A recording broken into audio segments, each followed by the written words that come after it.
বন্যার প্রভাবে সরবরাহের ঘাটতি হয় চট্টগ্রামে বেড়েছে নিত্যপণ্যের দাম। এ নিয়ে বিস্তারিত জানাতে চট্টগ্রাম থেকে যুক্ত হচ্ছেন সহকর্মী একেএম নাজিম। নাজিম, বাজার দর কেমন দেখছেন? কি কি পণ্যের দাম বেড়েছে এবং কি বলছেন ক্রেতা বিক্রেতারা? বাজার দরের কথা বলতে গেলে গত এক মাস আগেও যে পেঁয়াজের দাম ছিল 90 থেকে 95 টাকা, মানভেদে সে পেঁয়াজ বিক্রি হয়েছিল 100 টাকা পর্যন্ত।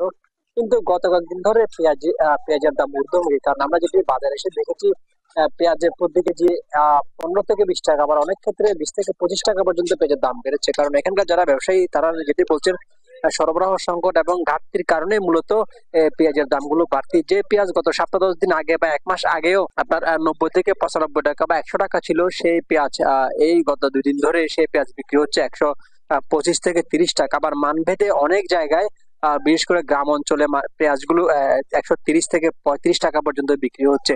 এখানকার যারা ব্যবসায়ী তারা যেটি বলছেন, ভারতের যেসব পেঁয়াজ এখানে রয়েছে, ভারত পাকিস্তান এসব পেঁয়াজের দামের তো ঊর্ধ্বমুখী, কারণ সরবরাহ সংকট থাকে। গত কয়েকদিনের যে বন্যা পরিস্থিতির কারণে সরবরাহ সংকট থাকার কারণে মূলত পেঁয়াজের দাম বাড়তি। কিন্তু আমরা যেটি গত কয়েকদিন ধরে খোঁজ নিয়েছি, চট্টগ্রামের খাতুনগঞ্জে পর্যাপ্ত পেঁয়াজ এসেছে, তারপরে আসলে পেঁয়াজের দাম কিছুটা কমতে পারে। কিন্তু যারা ব্যবসায়ী তারা যেটি বলছেন, তুরস্ক, মিশর, ব্রাজিল থেকে যেসব পেঁয়াজ আনা হয় সেসব পেঁয়াজের দামের সাথে আসলে ভারতে যেসব পেঁয়াজ রয়েছে সেগুলোর দাম আসলে অনেক তফাৎ থাকবে। কারণ হিসেবে তারা বলছেন এইসব পেঁয়াজ অনেক আগেই কেনা হয়েছে, সেই জন্য এগুলোর দাম বাড়তি।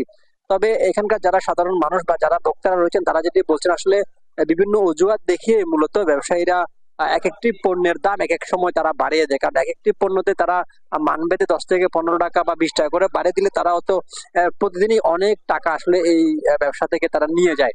তো সাধারণ যারা ব্যবসায়ী তারা যেটি বলছেন, এগুলো নিয়ন্ত্রণ করা খুবই জরুরি। কারণ কারণ এইসবের কারণেই সাধারণ মানুষের মাঝে নাবিশ্বাস তৈরি হচ্ছে। সাধারণ যারা মানুষ রয়েছেন তারা যেটি বলছেন, প্রতিদিনই বা প্রতি সময় কোনো না কোনো সময়ে পেঁয়াজ, রসুন বা আদা এরকম কোন একটা পণ্যের দাম হুট করে বাড়িয়ে দেওয়ার কারণেই মূলত সাধারণ মানুষের মাঝে নাবিশ্বাস তৈরি হয়। আরেকটি বিষয় হচ্ছে যে বন্যার কারণে যেসব সবজি জাতীয় পণ্য রয়েছে সেগুলো আমরা যেটা দেখেছি মানভেদে 5 থেকে 10 টাকা পর্যন্ত বেড়েছে। কারণ এখানে আলু বিক্রি হচ্ছে 55 থেকে 60 টাকা, শসা 80 টাকা, তিতা করলা যেটি রয়েছে সেটি 100 টাকা, তারপর পেঁপে 25 থেকে 30 টাকা, বেগুন, কচু, আসলে সবগুলো পণ্যের দামই মোটামুটি বাড়তি দিকে। কারণ এখানকার যারা ব্যবসায়ী তারা বলছেন যে ধীরে ধীরে যখন সরবরাহ শুরু হয়েছে এবং যে সংকট দেখা দিয়েছিল বন্যার কারণে, সে সংকট কেটে যাওয়ার পরপরই এইসব সবজি জাতীয় পণ্য থেকে শুরু করে সবগুলো পণ্যের দাম ধীরে ধীরে কমে আসবে।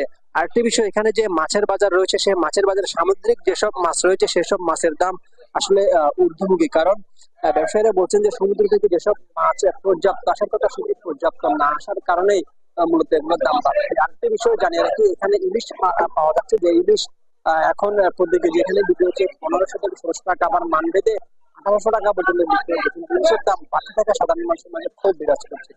এই ছিল বাজারকে নিয়ে আমার কাছে সর্বশেষ। নাজিম, ধন্যবাদ আপনাকে।